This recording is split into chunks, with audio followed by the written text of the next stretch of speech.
Before any single word was ever spoken, humans were talking with their hands. But the real first speech sounds only about 70,000 years old. That means for over 200,000 years, gesture was the language. Scientists call it the gestural theory of language origin, and the evidence is wild. Apes learn hand signs way faster than they learn speech.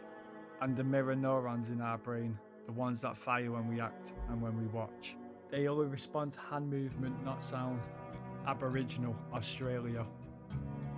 50,000 years ago, Aboriginal Australians built one of the oldest continuous cultures on Earth, and to this day some communities still sign, not because they have to, because tradition and taboo demand silence at certain times: mourning, initiation, and the hunt.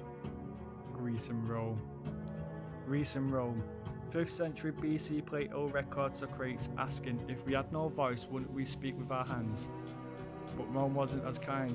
Roman law denied deaf people the right to even sign a will. Aristotle claimed deaf people couldn't reason at all.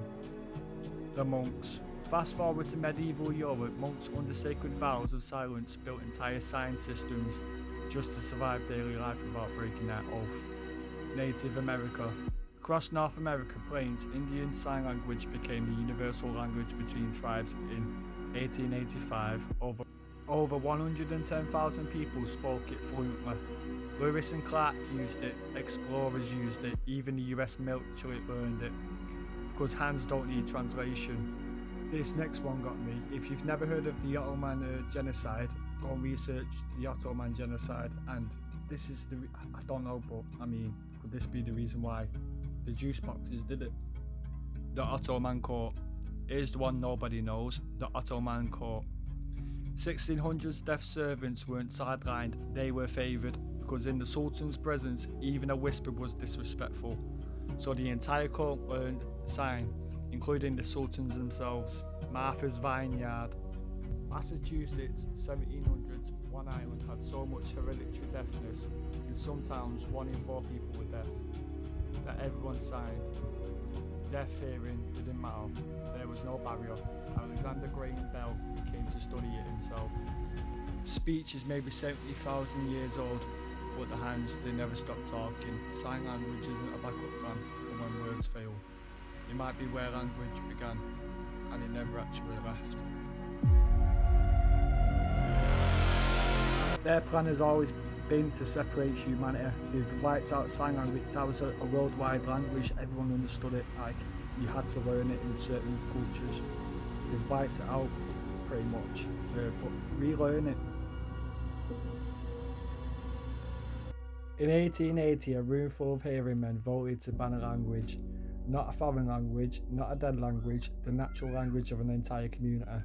One that still hadn't done anything wrong. This is the story of the conference that tried to erase sign language. One that still hadn't done anything wrong. This is the story of the conference that tried to erase sign language.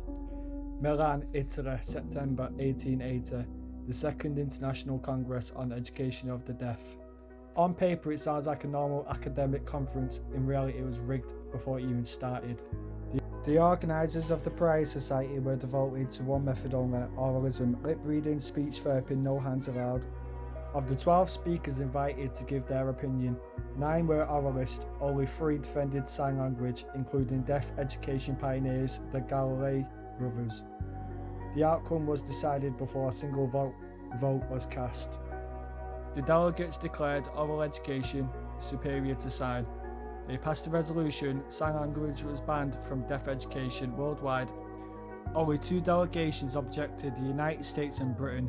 They were outvoted, ignored, and just like that an entire language was legislated out of the classroom. The damage was immediate and brutal. Between 1880 and 1920, roughly 80% of deaf schools switched to oral-only education. Deaf teachers, the very people who understood these students best, were fired and replaced with hearing instructors. Children caught signing were punished, hands slapped with rulers, sometimes tied together just for using the only language that came natural to them. This period is remembered by the deaf community as the dark age of deaf education. But here's the part they didn't plan for. Sign language didn't die, it went underground, passed on in homes, deaf clubs, churches, generations to generation, completely outside the official system. Then in the 1960s, linguist William Stokoe proved that deaf people already knew sign language wasn't a broken substitute for speech. It had its own grammar, its own structure, it was a real, full language. Science had fully caught up. It took 130 years. In 2010, at the same Congress that had once banned it, deaf educators formally apologised.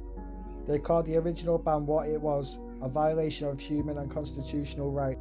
A century of children lost access to language communication, even their own identity, because one rigged vote in one room in Milan. This is an ancient history, it's 140 years old, and it's proof that language doesn't disappear because it's flawed. Sometimes it disappears because someone with power decided it should. Sign language survived anyway, that's the part worth remembering.